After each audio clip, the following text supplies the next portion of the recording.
മഴ തോരും മുൻപേ മറ്റൊരു എപ്പിസോഡിലേക്ക് എല്ലാ പ്രിയപ്പെട്ടവർക്കും വീണ്ടും ഒരിക്കൽ കൂടി സ്വാഗതം. അലീനയും സ്റ്റാൻലിയും തമ്മിൽ ദീർഘനിമിഷങ്ങളായി സംസാരത്തിൽ തന്നെയാണ്. സ്റ്റാൻലിക്ക് അറിയാത്ത ധാരാളം കാര്യങ്ങൾ അലീന പറഞ്ഞുകൊടുത്തു. അപ്പോൾ തന്നെ അലീന അറിഞ്ഞിട്ടില്ലാത്ത പല കാര്യങ്ങളും സ്റ്റാൻലിയും പറഞ്ഞുകൊടുത്തു.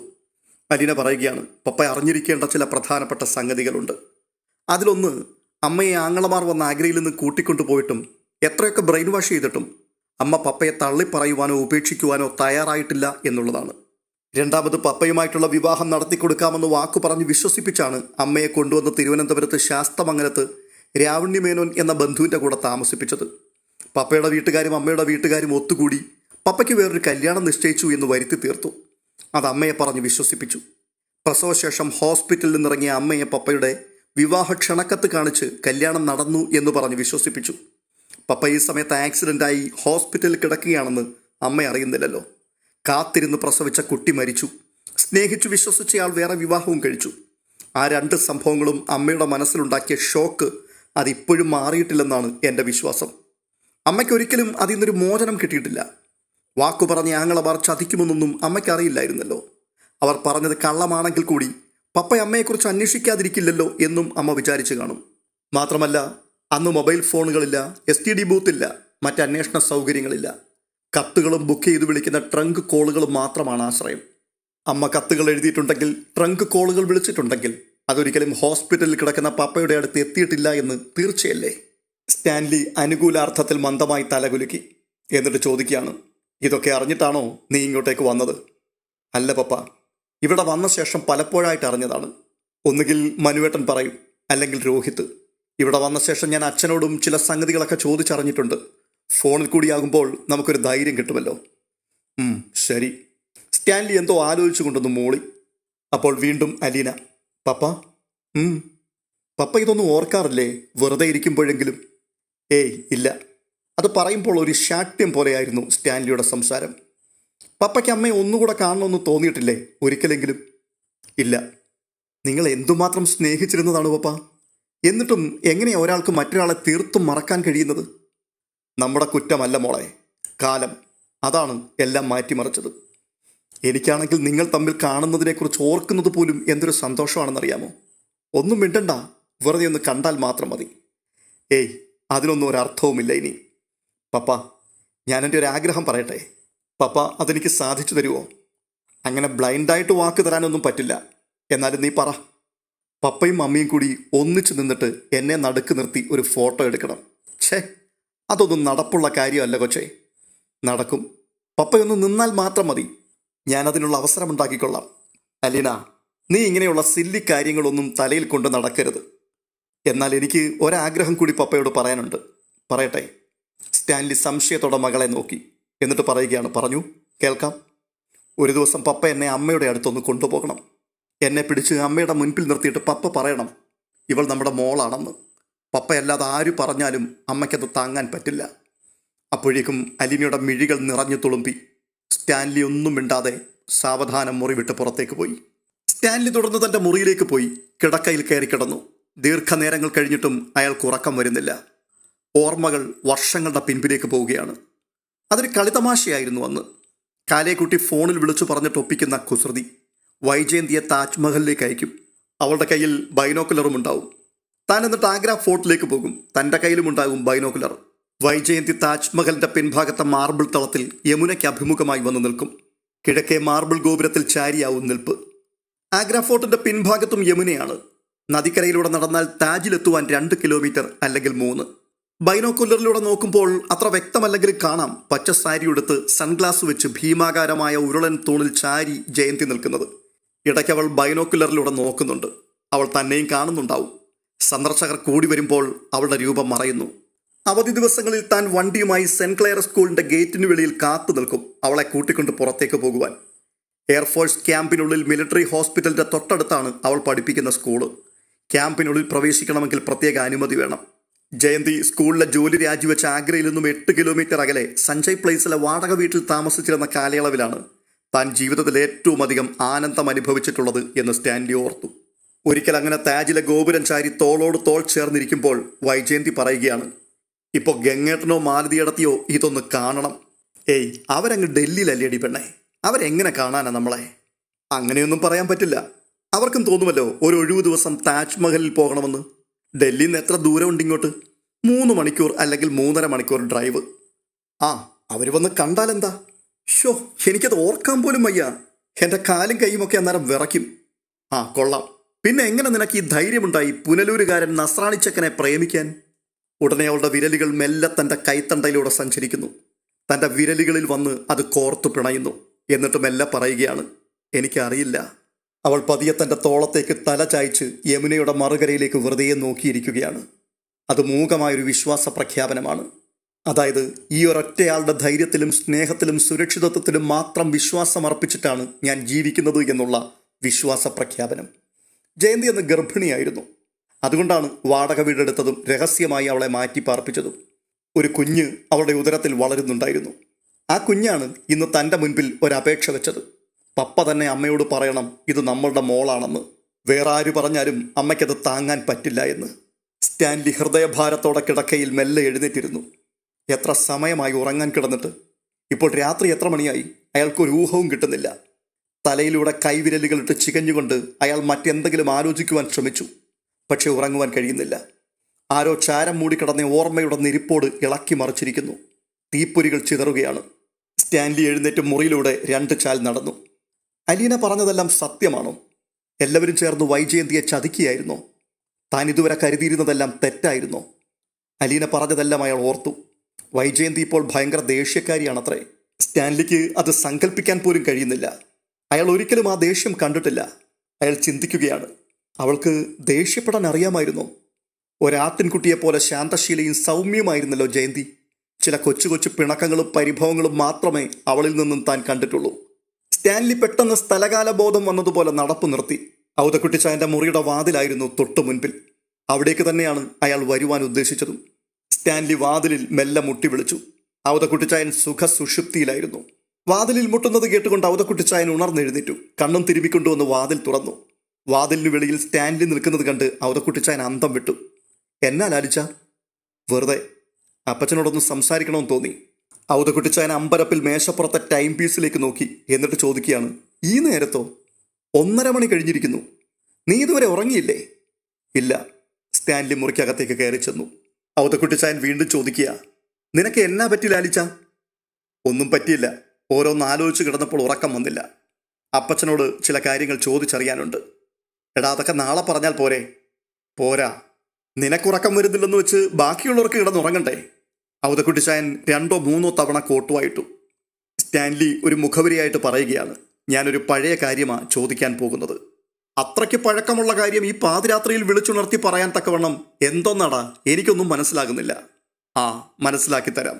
ഞാനും വൈജയന്തിയും തമ്മിലുള്ള മാര്യേജ് നടക്കാതിരിക്കുവാൻ വേണ്ടി കൊട്ടാരമറ്റംകാരും കൊല്ലപ്പള്ളിക്കാരും കൂടി ചേർന്ന് ഒരു കള്ളക്കളി കളിച്ചിരുന്നോ? ഔതക്കുട്ടിച്ചായൻ കണ്ണു വിഴിച്ചു. ഇത് ചോദിക്കാൻ വേണ്ടിയാണോ നീ എന്നെ വിളിച്ചുണർത്തിയത്? അതും ഈ പാതിരാ കഴിഞ്ഞ നേരത്ത്? അപ്പച്ചൻ, ഞാൻ ചോദിച്ചതിന് മറുപടി പറ. കൊല്ലപ്പള്ളിക്കാർക്ക് ഇഷ്ടമില്ലായിരുന്നു നീ അവളെ കെട്ടുന്നത്. എനിക്കും ഇഷ്ടമില്ലായിരുന്നു. നീ അതിനിടയ്ക്ക് കാറടിച്ച് ആശുപത്രിയിലുമായി. എന്നിട്ട് വൈജയന്തിയോട് പറഞ്ഞത് ഞാൻ ഹോസ്പിറ്റലിൽ കിടക്കുകയായിരുന്നു എന്നാണോ, അതോ മറ്റൊരുത്തിയുമായിട്ട് എൻ്റെ കല്യാണം ഉറപ്പിച്ചെന്നാണോ? എൻ്റെ ലാലിച്ച, അവളുടെ അപ്പനും ആങ്ങളമാരും ചേർന്ന് അവളോട് അങ്ങനെ പറഞ്ഞു കാണും. അതിന് നമ്മളെന്ത് പിഴച്ചു? അപ്പച്ചനും ആ കപട നാടകത്തിൽ അഭിനയിച്ചില്ലേ? എൻ്റെ കല്യാണക്കുറി വ്യാജമായിട്ട് അടിച്ചു കൊടുത്തത് അപ്പച്ചനല്ലേ? എൻ്റെ കല്യാണം കഴിഞ്ഞു എന്ന് വരുത്തി തീർക്കുവാൻ അപ്പച്ചൻ മുന്നിട്ട് നിന്നില്ലേ? എടാ, ഞാൻ അന്നത്തെ കാലത്ത് എന്തെങ്കിലും ചെയ്തിട്ടുണ്ടെങ്കിൽ അത് കുടുംബത്തിൻ്റെ സൽപ്പേരിനെ കരുതി മാത്രമാണ്. നിനക്ക് മാത്രമങ്ങ് സുഖമായിട്ട് ജീവിച്ചാൽ പോരല്ലോ. 2 അനുജത്തിമാരും 3 അനുജന്മാരും അന്ന് നിനക്ക് താഴെ വളർന്നു വരുന്നുണ്ടായിരുന്നു. ഈ കാര്യങ്ങളൊക്കെ ഞാനല്ലാതെ പിന്നെ ആരാണ് ചിന്തിക്കേണ്ടത്? ആ, ശരി.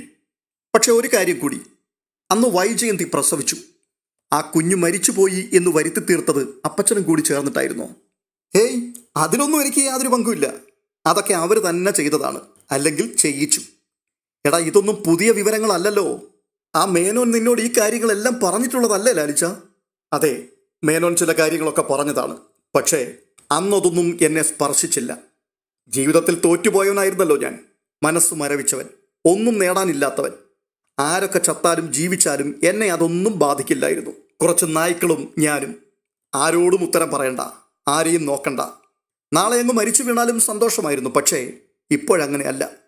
എൻ്റെ മകൾ ചില ചോദ്യങ്ങൾ ചോദിക്കുമ്പോൾ എനിക്ക് ഉത്തരം പറയണം.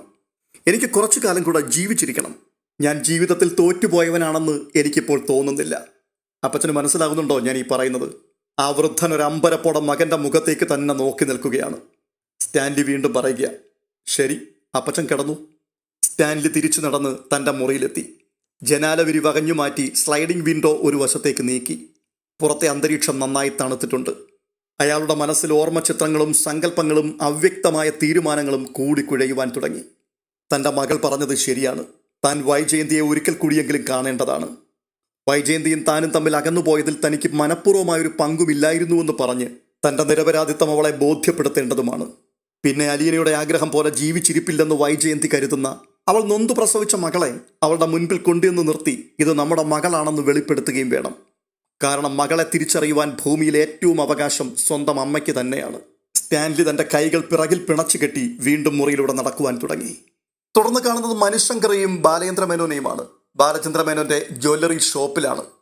ജ്വല്ലറിയിലേക്ക് ആളുകൾ വരികയും പോവുകയും ചെയ്യുന്നത് കണ്ണാടി വാതിലിലൂടെ ശ്രദ്ധിക്കുകയും കടയ്ക്കുള്ളിലെ പ്രവർത്തനങ്ങൾ CCTVയിലൂടെ വീക്ഷിക്കുകയും ചെയ്യുന്നതിനിടയിലും ബാലചന്ദ്ര മേനോൻ മനുശങ്കർ പറയുന്നതിന് ചെവി കൊടുക്കുന്നുണ്ടായിരുന്നു. ഒടുവിൽ ഒരു ഒഴുക്കൻ മട്ടിൽ ബാലചന്ദ്ര മേനോൻ അവനെ ആശ്വസിപ്പിക്കുകയാണ്. ഏയ്, അതൊന്നും സാരമില്ലടാ, നീ വിട്. ബാലചന്ദ്ര മേനോൻ സ്റ്റാൻലി ജോസഫിന്റെ പ്രവൃത്തിയെ അതിനിശ്ചിതമായി കുറ്റപ്പെടുത്തുമെന്നും തനിക്ക് വലിയ പിന്തുണ വാഗ്ദാനം ചെയ്യുമെന്നുമായിരുന്നു മനുശങ്കറിന്റെ പ്രതീക്ഷ. അവന് നിരാശയായി. അവൻ പറയുകയാണ്, അങ്കിളെ, അതിന് ഞാൻ വല്ല തെറ്റും ചെയ്തോ? ഇല്ല. ആര് പറഞ്ഞു നീ തെറ്റ് ചെയ്തെന്ന്? അലീനയുടെ പപ്പയ്ക്ക് എന്നോട് അങ്ങനെ പെരുമാറാൻ കൊള്ളാമോ അങ്കിളെ? മനു, നിന്റെ ആഗ്രഹവും പ്രതീക്ഷയും ഒക്കെ നിനക്ക് വലുതായിരിക്കും. അലീനയുടെ മനസ്സിലും നീ വലുതായിരിക്കും. പക്ഷേ സ്റ്റാൻലി ജോസഫിന്റെ കണ്ണിൽ നീ തീരെ ചെറുതാണ്. ആ മട്ടിലാണ് അയാൾ പെരുമാറിയത്. അങ്കിളും ആ മിലിറ്ററിക്കാരന്റെ പക്ഷത്താണോ? മേനോൻ ചിരിച്ചുകൊണ്ട് പറയുകയാണ്, അല്ലടാ, ഞാൻ നിന്റെ പക്ഷത്ത് തന്നെയാണ്. നീ എനിക്കത്ര ചെറുതൊന്നും അല്ലല്ലോ. അയാൾക്ക് പറയാനുള്ളത് അയാൾ പറഞ്ഞു. അയാൾ അവളുടെ അച്ഛനല്ലേ? നിനക്ക് അലീനയോടുള്ള സ്നേഹത്തെ പ്രോത്സാഹിപ്പിക്കേണ്ട ആളല്ലല്ലോ അയാൾ. സ്റ്റാൻലിക്ക് തൻ്റെ മകളെ സംബന്ധിച്ചുള്ള ചില കണക്കുകൂട്ടലുകളൊക്കെ കാണും. അവളെ ഒരു ക്രിസ്ത്യൻ യുവാവിനെ കൊണ്ട് കെട്ടിക്കണം. സാമ്പത്തികമായി മെച്ചപ്പെട്ട സ്ഥലത്തേക്ക് വേണം അവളെ അയക്കാൻ. ഇനിയുള്ള ജീവിതകാലം അവൾ അല്ലലും ദുരിതങ്ങളും ഇല്ലാതെ സന്തുഷ്ടയായി ജീവിക്കുന്നത് കാണണം. ഇതൊക്കെ ഒരച്ഛൻ്റെ ന്യായമായ ആഗ്രഹങ്ങളാണ്. അപ്പോൾ മനുശങ്കർ പറയുകയാണ്, ഞാനെന്താ അങ്കിളെ തീരെ കൊള്ളരുതാത്തവനാണോ? അങ്കിളിനറിയാലോ, കൈതക്കൽ മാളിക വീട്ടുകാർക്ക് അന്നും ഇന്നും ഒന്നിനും ഒരു കുറവുമില്ല. ഭൂസ്വത്തുണ്ട്, ബാങ്ക് ബാലൻസ് ഉണ്ട്, ജോലിയും വരുമാനവുമുണ്ട്, അന്തസ്സും മാന്യതയുമുണ്ട്. എടാ, സ്റ്റാൻലിക്ക് നിന്നേക്കാൾ യോഗ്യനായ ഒരുത്തനെ കൊണ്ട് അലീനയെ കെട്ടിക്കണമായിരിക്കും. പിന്നെ ജാതിയും മതവും ഒക്കെ അയാളെ അലട്ടുന്നുണ്ടായിരിക്കും. ഇതിനെല്ലാം പുറമെ ജയന്തിയോടും നിന്റെ വീട്ടുകാരോടും അയാൾക്ക് പകയും കാണും. അതൊക്കെ വെച്ച് നോക്കുമ്പോൾ അയാൾ നിന്നോട് ഒരുവിധം മാന്യമായിട്ട് തന്നെയാണ് പെരുമാറിയിരിക്കുന്നത്. ശരി അങ്കിളെ. അപ്പം ഞാനിനി എന്നാ ചെയ്യണമെന്നായി പറയുന്നത്?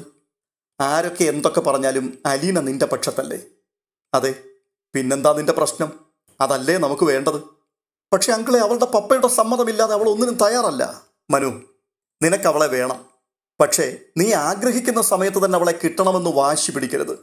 അവൾ നിനക്കൊരു വാക്ക് തന്നിട്ടല്ലേ പോയിരിക്കുന്നത്. അപ്പോൾ നീ കുറെ കാത്തിരിക്കണം. വീട്ടിലാണെങ്കിൽ എല്ലാവരും എന്നെ നിർബന്ധിക്കുകയാണെങ്കിലേ വയസ്സ് 28ആയി. അങ്ങനെയാണെങ്കിൽ വേറൊരു കല്യാണം അങ്ങ് കഴിക്കണം. അതിനും അവൾ സമ്മതിച്ചിട്ടുണ്ടല്ലോ. മനുശങ്കർ ബാലചന്ദ്ര മേനോന്റെ മുഖത്തേക്ക് തന്നെ നോക്കി അല്പനേരം ഇരുന്നു. ഒരു കാര്യം അവന് വ്യക്തമായി, തൻ്റെ തീവ്രമായ നിലപാടിലൊന്നും യാതൊരു അർത്ഥവുമില്ല.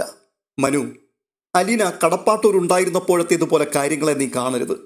അന്നവൾ അനാഥയായിരുന്നു. എൻ്റെ വീട്ടിലെ ജോലിക്കാരിയായിരുന്നു.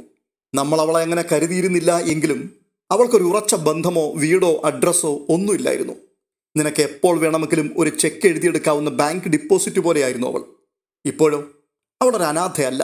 അവളോട് ധാരാളം സ്നേഹമുള്ള ഒരു പപ്പ അവൾക്കുണ്ട്. നമ്മൾ എന്തൊക്കെ പറഞ്ഞാലും ശരി, അവൾക്ക് അയാളോട് എന്തുമാത്രം സ്നേഹമുണ്ടെന്ന് നമുക്ക് ഊഹിക്കാൻ പോലും വയ്യ. നമ്മൾ ചെറിയ തിരകളുള്ള കടൽപ്പരപ്പ് മാത്രമേ കാണുന്നുള്ളൂ. അതിൻ്റെ ആഴം നമുക്കറിയില്ല. എനിക്കറിയാമെങ്കിലേ, അലീന എന്നോടെല്ലാം പറഞ്ഞിട്ടുണ്ട്. 24 വർഷത്തോളം അവൾക്ക് ഈ ഭൂമിയിൽ സ്വന്തമെന്ന് പറയാൻ ആരുമില്ലായിരുന്നു എന്ന് നീ ഓർക്കണം. ഇപ്പോൾ അവൾക്ക് വീടുണ്ട്, സ്വാതന്ത്ര്യവും അധികാരവുമുണ്ട്, അഡ്രസ്സുമുണ്ട്. അവളുടെ ജീവിതം സുരക്ഷിതമാണ്. നിനക്ക് ജന്മന അതെല്ലാം തന്നെ ഉണ്ടായിരുന്നത് കൊണ്ട് നിനക്കതിൻ്റെ വില അറിഞ്ഞുകൂടാ. നീ വേണമെങ്കിൽ അവളെ കല്യാണം കഴിക്കുവാൻ വേണ്ടി നിന്റെ അച്ഛനെയും അമ്മയും പിണക്കിയെന്നിരിക്കും. വീടും കുടുംബവും സ്വത്തും ഉപേക്ഷിച്ചെന്നിരിക്കും. നിനക്ക് എന്നു വേണമെങ്കിലും വീട്ടിലേക്ക് തിരികെ ചെല്ലാം, അവകാശം സ്ഥാപിക്കാം. നിനക്ക് ലോകത്തിൻ്റെ മുമ്പിൽ അവരുമായി ശക്തമായ ബന്ധങ്ങളുണ്ട്. അതേസമയം അവൾക്കോ ആകെ കൂടിയുള്ളത് അവളുടെ പപ്പ അവൾക്ക് കൊടുക്കുന്ന അംഗീകാരവും സ്നേഹവും മാത്രമാണ്. ആ കുടുംബത്തിലേക്കുള്ള ഒരേ ഒരു വാതിലാണത്. സ്റ്റാൻലി ആ വാതിൽ അടച്ചു കഴിഞ്ഞാൽ അവൾ അനാഥയായി പോകും. കണ്ണില്ലാതെ ഇരുന്നിട്ട് പിന്നീട് കാഴ്ച കിട്ടിയവർക്കേ അതിൻ്റെ വില അറിയൂ. ജന്മനാ തന്നെ കാഴ്ചയുള്ളവർക്ക് അതൊരു സാധാരണ അവയവം മാത്രമാണ്. മനുശങ്കറിന് കാര്യങ്ങളൊക്കെ മനസ്സിലാവുന്നുണ്ടായിരുന്നു. ഇതുവരെ താൻ കരുതിയിരുന്നത് സ്റ്റാൻലി വിസമ്മതിച്ചാൽ പോലും അലീനയ്ക്ക് താനുണ്ടല്ലോ, അവൾക്ക് ധൈര്യമായി തന്നോടൊപ്പം ഇറങ്ങി വന്നുകൂടെ എന്നായിരുന്നു. പക്ഷെ ഇപ്പോൾ കുറച്ചുകൂടി ആഴത്തിൽ ചിന്തിക്കുവാൻ കഴിയുന്നുണ്ട്. ബാലേന്ദ്രൻ വീണ്ടും പറയുകയാണ്, സാരമില്ല, നീ വിഷമിക്കണ്ട, സ്റ്റാൻലിക്കൊരു മനമാറ്റം ഉണ്ടാകുമെന്ന് തന്നെ നമുക്ക് പ്രതീക്ഷിക്കാം. അപ്പോൾ മനുശങ്കർ ചോദിക്കുകയാണ് വീണ്ടും, അവൾക്കിപ്പോൾ അധികാരത്തോടെ സ്വന്തമെന്ന് പറയുവാൻ പപ്പ മാത്രമല്ലേ ഉള്ളൂ എന്നതുകൊണ്ടല്ലേ ഇങ്ങനെയൊരു കടുംപിടുത്തം? അവൾക്കൊരു അമ്മ കൂടിയുണ്ടെന്ന് വന്നാലോ? അത് അയാൾക്ക് അറിയാമല്ലോടാ. അങ്ങനെയല്ലെങ്കിൽ ഞാൻ ഉദ്ദേശിച്ചത്. ബാലചന്ദ്രമേനോൻ മനുവിനെ സൂക്ഷിച്ചു നോക്കി. അവൻ്റെ മനസ്സിലെ ചിന്ത അയാൾ വായിച്ചു. സ്വന്തം അമ്മയുടെ സ്നേഹവും അംഗീകാരവും കൂടി അലീനയ്ക്ക് ലഭിക്കുകയാണെങ്കിൽ മറുവശത്തു നിന്നുള്ള സമ്മർദ്ദം കുറയുമെന്നും അലീനയ്ക്ക് കുറച്ചുകൂടി സ്വതന്ത്രമായി ചിന്തിക്കാൻ കഴിയുമെന്നും കണക്ക് കൂട്ടുകയാണ് അവനെന്ന് അയാൾക്ക് മനസ്സിലായി. ഉടനെ ബാലചന്ദ്രമേനോൻ വീണ്ടും ചോദിക്കുകയാണ്, ഇവിടെ ഒരു കഴുത ഇരിപ്പുണ്ടല്ലോ മനു, എല്ലാ വിഴുപ്പുകളും ഭാണ്ഡം കെട്ടി ചുമക്കുന്നവൻ, അയാളെ എന്തു ചെയ്യും? ആ ചോദ്യം കേട്ട് മനുശങ്കർ ഒരു നിമിഷം അന്താളിച്ചു പോയി. പതുക്കെ പതുക്കെ അവൻ യാഥാർത്ഥ്യത്തിലേക്ക് വന്നു. Sorry uncle, I am sorry. ഞാൻ എൻ്റെ കാര്യം മാത്രമേ ഓർത്തുള്ളൂ, അങ്കിളിനെ വിട്ടുകളഞ്ഞു. അപ്പോൾ കുറച്ചുകൂടി നമുക്ക് കാത്തിരിക്കാം അല്ലേ? മനു, സ്റ്റാൻലി പറഞ്ഞതിലും അല്പം കാര്യമുണ്ട്. നീ അത് ചിന്തിക്കണം. പൈസ കൂട്ടി വെക്കണമെന്ന് അവൾക്ക് ആഗ്രഹമില്ല, കയ്യിലുള്ളത് കൊടുക്കുന്നതാണ് അവൾക്ക് സംതൃപ്തി. കൊടുക്കാങ്കളെ, ഞാനും അത്ര പിശുക്കനൊന്നുമല്ല. അവൾക്ക് 23 വർഷം ആഹാരവും വസ്ത്രവും തലചായ്ക്കാൻ ഇടവും നൽകിയ ഒരു ലോകത്തിലേക്കല്ലേ നമ്മൾ കൊടുക്കുന്നത്. ഒരു ലോൺ തിരിച്ചടയ്ക്കുന്നത് പോലെ ഞാനത് കരുതിക്കൊള്ളാം, സന്തോഷമേ ഉള്ളൂ. മനുശങ്കർ കസേരയിൽ നിന്നും എഴുന്നേറ്റു. ഉടനെ വീണ്ടും ബാലേന്ദ്രൻ ചോദിക്കുകയാണ്, അപ്പോൾ ഇനി എന്താ നിന്റെ പരിപാടി? അങ്കിളിപ്പോൾ വീട്ടിലേക്കുണ്ടോ? ഏയ് ഇല്ല, ഞാനെന്തായാലും അങ്കിളുടെ വീട്ടിലേക്കാണ്. അവിടെ ചെന്ന് എല്ലാവരെയും കാണണമെന്നും ക്ഷേമം അന്വേഷിക്കണമെന്നും എന്നെ ചുമതലപ്പെടുത്തി വിട്ടിരിക്കുകയാണ് അലീന. ഓ അത് ശരി, എന്നിട്ട് എൻ്റെ ക്ഷേമം അന്വേഷിച്ചോ നീ? ഇല്ലല്ലോ. ചുമ്മാ ഒന്ന് പോങ്കളെ, അങ്കിളുടെ കാര്യമൊന്നും അവൾ എന്നോട് പറഞ്ഞിട്ടില്ല. അങ്കിളിനെയൊക്കെ അവളെ എപ്പോഴേ മറന്നു കഴിഞ്ഞു. ഒരു ചെറു ചിരിയോടുകൂടി മനു പുറത്തേക്ക് ഇറങ്ങുവാൻ തുടങ്ങി. എന്നിട്ട് പെട്ടെന്ന് തിരിഞ്ഞ് ബാഗ് തുറന്ന് അതിൽ നിന്നൊരു പ്ലാസ്റ്റിക് കവറെടുത്ത് മേശപ്പുറത്ത് വെച്ചു. ഇതെന്താണ്? ഈ കൊല്ലക്കുടിയിൽ സൂചി വിൽപ്പന എന്ന് കേട്ടിട്ടില്ലേ അങ്കിളെ? അങ്കിളിൻ്റെ ഒരു ടെക്സ്റ്റൈൽ ഷോപ്പ് സ്വന്തമായിട്ടുണ്ട് എന്നുള്ള കാര്യം പോലും അവൾ മറന്നു കാണും. ബാലേന്ദ്രമേനോൻ ആ കവർ തുറന്നു നോക്കി. ഒരു ടീഷർട്ട്. മനു അപ്പോൾ വീണ്ടും പറയുകയാണ്, അവൾ കൽക്കട്ടയിലോ മറ്റോ പോയപ്പോൾ വാങ്ങിയതാ. ഇതിട്ടാൽ അങ്കിൾ കുറച്ചുകൂടി ചെറുപ്പക്കാരനായെങ്കിലോ? എന്നാൽ ഞാനങ്ങോട്ട് ഇറങ്ങട്ടെ. മനുശങ്കർ ക്യാബിനുള്ളിൽ നിന്നും ഇറങ്ങിപ്പോയി. ബാലചന്ദ്രമേനോൻ ടീഷർട്ട് പൊതിഞ്ഞിരുന്ന സുതാര്യമായ ആ പ്ലാസ്റ്റിക്കിൻ്റെ ആവരണം നീക്കി. നീലയും വെള്ളയും ചുവപ്പും 2 ഇഞ്ച് വീതിയിൽ മാറി മാറി നെയ്തൊരു ടീഷർട്ട്. അയാളത് വിടർത്തി നെഞ്ചോട് ചേർത്ത് വെച്ചു ഭംഗി നോക്കി. അങ്ങനെ തന്നെ കുറേ നേരം ഇരുന്നു. താൻ അലീനയ്ക്ക് പലപ്പോഴായി ഡ്രസ്സുകൾ വാങ്ങിക്കൊടുത്തിട്ടുള്ളത് അയാൾ ഓർത്തു. എന്നെങ്കിലും ഇതൊക്കെ തിരിച്ചു കിട്ടും എന്ന് കരുതിയായിരുന്നില്ല കൊടുത്തത്. പക്ഷേ ഇപ്പോൾ അതിന് താൻ വാങ്ങിക്കൊടുത്തിട്ടുള്ള എല്ലാറ്റിനേക്കാളും വിലയുണ്ടെന്ന് അയാൾക്ക് തോന്നി. മനുശങ്കർ കടപ്പാട്ടൂർ എത്തിയപ്പോൾ അവിടെ കൃഷ്ണജയും രോഹിത്തും മാത്രമേ ഉണ്ടായിരുന്നുള്ളൂ. വൈജയന്തി ജോലി കഴിഞ്ഞ് എത്തിയിട്ടില്ല. ബബിത വൈകുന്നേരം മാത്രമേ എറണാകുളത്തുനിന്ന് വരികയുള്ളൂ. താൻ അലീനയെ കാണാൻ പോയിരുന്നു എന്ന് മനുശങ്കർ രോഹിത്തിനോടും കൃഷ്ണജയോടും പറഞ്ഞു. അവർക്ക് വേണ്ടി കൊടുത്തയച്ച സമ്മാനങ്ങളും കൊടുത്തു. കൃഷ്ണജയ്ക്ക് ഷോർട്ട് ടോപ്പും പട്യാലയും, രോഹിത്തിന് കടും ചുവപ്പും റോസും ഇടകലർന്ന ഷാള്. അവനത് സന്തോഷത്തോടെ പുതച്ചുകൊണ്ട് അല്പനേരം ഇരുന്നു. ജയന്തി വന്നപ്പോൾ 5:30 മണിയായി. ആൻറ്റിയുടെ കാർ റിപ്പയർ ചെയ്ത് കിട്ടിയോ? മനുശങ്കർ ഒരത്ഭുതത്തോടു കൂടിയാണ് അത് ചോദിച്ചത്. അപ്പോൾ വൈജയന്തി, പുതുതായി പണിതിറക്കിയപ്പോൾ അതിൻ്റെ നിറം കൂടി അങ്ങ് മാറ്റി. ഇത് കൊള്ളാമോടാ ഈ കളറ്? മെറ്റാലിക് ബ്ലൂ അല്ലേ, കൊള്ളാം. നീ എപ്പോൾ വന്നു?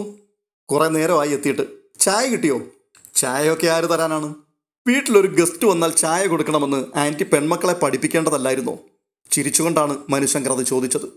അതിന് വൈജയന്തി, ഒരുത്തി ഇവിടെ നിന്ന് കുറേ കാലം പഠിപ്പിച്ചില്ലായിരുന്നോ? എന്നിട്ടെന്തായി? ആൻറ്റിക്ക് ഇപ്പോഴും തീർന്നിട്ടില്ലേ അലീനയോടുള്ള വിരോധം? അവൾ ഈ വീട്ടിൽ നിന്ന് പോയിട്ട് എത്ര നാളായി? അത് തീരണമെങ്കിലേ ഞാൻ മരിക്കണം. അത്രയ്ക്ക് ദ്രോഹം അവൾ എന്നോട് ചെയ്തിട്ടുണ്ട്. ഇപ്പോഴും ചെയ്തുകൊണ്ടിരിക്കുന്നു. ഇപ്പോഴും ചെയ്തുകൊണ്ടിരിക്കുന്നോ? ഇപ്പോഴെന്താണ് അവളെ കൊണ്ട് ശല്യം? ഇപ്പോഴും ബാധ ഒഴിഞ്ഞിട്ടില്ലല്ലോ ചിലരുടെയൊക്കെ മനസ്സിൽ നിന്ന്. എൻ്റെ ആൻറ്റി എന്തറിഞ്ഞുകൊണ്ടായി പറയുന്നത്? ഓ, നീ അവളുടെ കക്ഷിയാണല്ലോ. നീ അവളെ കെട്ടാണ്ടിരിക്കുകയാണെന്നൊക്കെ കേട്ടു.